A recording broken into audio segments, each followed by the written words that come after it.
बच्चों, आज हम पढ़ेंगे सांवले सपनों की याद। इससे पूर्व के वीडियो में मैंने आपको सांवले सपनों की याद नामक जो संस्मरण है, जो डायरी शैली में लिखा गया है, उसके लेखक जाबिर हुसैन के बारे में जानकारी प्रदान की थी। तो आज हम पाठ को पढ़ते हैं। ये पाठ प्रसिद्ध पक्षी विज्ञानी सालिम अली से संबंधित है। सालिम अली लेखक जाबिर हुसैन के मित्र थे और सालिम अली से लेखक बहुत ज़्यादा प्रभावित भी थे। लेखक कहते हैं कि सुनहरे परिंदों के खूबसूरत पंखों पर सवार सांवले सपनों का एक हुजूम मौत की खामोश वादी की तरफ अग्रसर है। कोई रोक टोक सके कहाँ संभव है। ये परिंदा जो है, ये जो हुजूम है, हुजूम कहते हैं झुंड को, ये मौत का हुजूम है। ये मृत्यु रूपी जो परिंदे हैं, ये खामोश वादी की तरफ जा रहे हैं और मृत्यु को टाला नहीं जा सकता, रोका नहीं जा सकता। और इस हुजूम जो है, इस झुंड के आगे आगे चल रहे हैं सालिम अली। कैसे?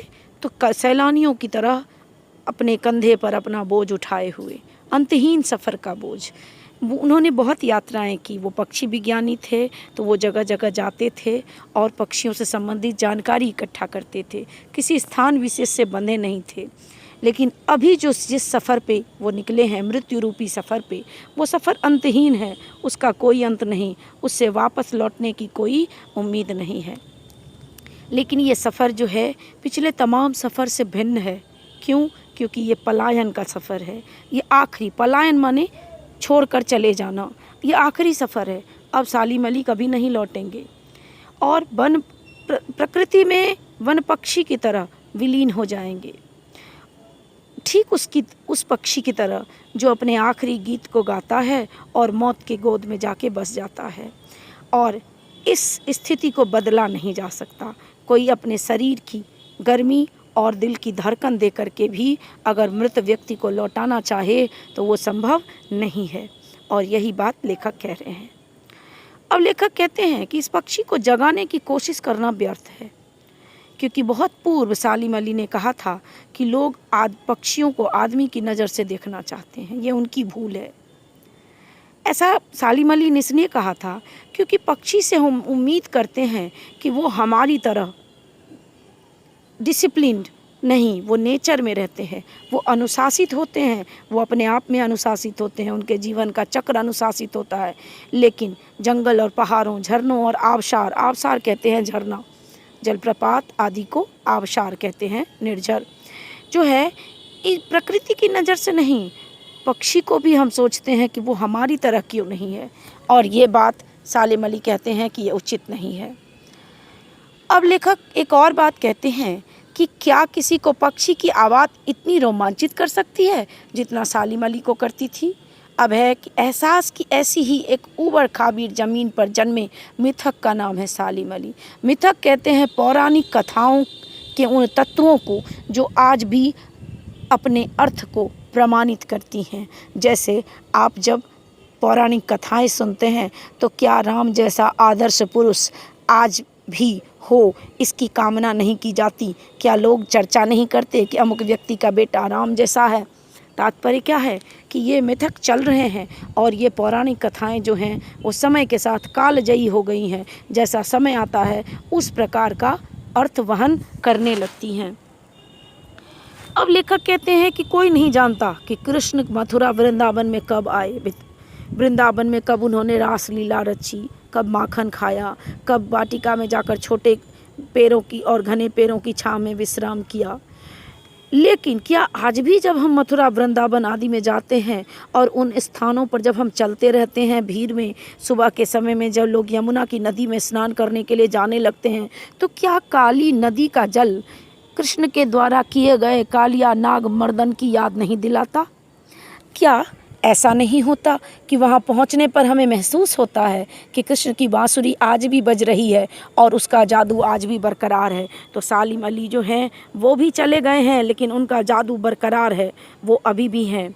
और लेखक कहते हैं कि मिथकों की दुनिया में सवाल का जवाब तलाश करने से पहले एक नज़र कमज़ोर काया। अब सालिम अली की जो पर्सनालिटी है, उनकी काया कमज़ोर थी, वो लंबे थे और हमेशा अपने पास बाइनोकुलर रखते थे, दूरबीन उनके पास होती थी। और लगभग 100 वर्ष के होने वाले थे मृत्यु से पूर्व, और उनको कैंसर की बीमारी हो गई थी जो उनके मौत का कारण बनी। लेकिन अंतिम समय तक उनकी आंखें माने पक्षियों को ढूंढ रही थी, मानो पक्षियों की हिफाजत के लिए वो समर्पित थे कि पक्षियों को मनुष्य के कारण जो तकलीफ़ हो रही है उससे उनको निजात कैसी दिलाई जाए। और इसलिए लेखक ने कहा है कि उन जैसा बर्ड वॉचर शायद ही कोई हुआ हो। लेकिन एकांत के क्षणों में सालिम अली बिना दूरबीन के भी देखे गए। जब वो भी अकेले रहते थे तो ज़रूरी नहीं कि हर बार दूरबीन लेते हों। दूर क्षितिज कहते हैं उस स्थान को जहाँ क्षितिज आसमान को भी कहते हैं, और उस स्थल को भी कहते हैं जहाँ हमें आकाश और धरती के मिलने का भ्रम होता है। तो उस आसमान को और देखते रहते थे, जाने क्या सोचते रहते थे, और उनका जादू सर्वत्र फैलता रहता था। एक रहस्य भरी दुनिया पसरी रहती थी, और उसी को लेखक कहते हैं कि वो उनके जाने के बाद भी कायम है। अब सालिम अली के जीवन के बारे में कहते हैं कि उनकी जीवन साथी सालिम अली की जो मिसेज थी, पत्नी थी, धर्म पत्नी, उनका नाम तहमीना। उन्होंने भी अपने पति सालिम अली की बड़ी मदद की।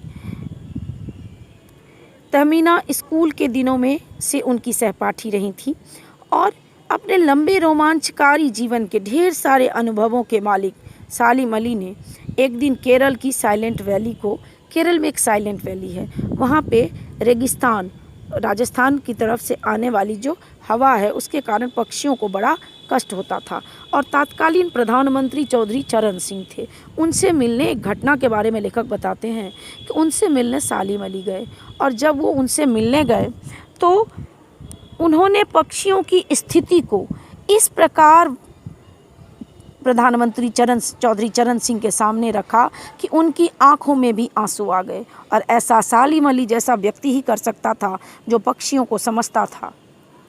अब लेखक कहते हैं कि आज सालिम अली नहीं है, चौधरी साहब भी नहीं है, कौन बचा है जो अब सौंधी माटी पर उगी फसलों के बीच एक नए भारत की नींव रखने का संकल्प करे। अब लेखक के मन में अवसाद भरा हुआ है। लेखक कहता है कि प्रकृति को बचाने के लिए समर्पित ऐसा व्यक्ति अब कौन है जो हिमालय और लद्दाख की बर्फीली ज़मीनों पर जीने वाले पक्षियों की वकालत करेगा। कौन पक्षियों की समस्या को लेकर बड़े अधिकारियों तक, आला अधिकारियों तक पहुँचेगा। और सालिम अली ने अपनी आत्मकथा लिखी है जिसका नाम है फॉल ऑफ ए स्पैरो। और इसमें उन्होंने लिखा है उनके बचपन में एक घटना घटी थी। सालिम अली के बचपन में उनकी एयर गन से एक चिड़िया घायल होकर गिर गई थी, और उसकी देखभाल करने के क्रम में सालिम अली को पक्षियों से ऐसा प्रेम हुआ कि वो प्रेम जीवन पर्यंत कायम रहा।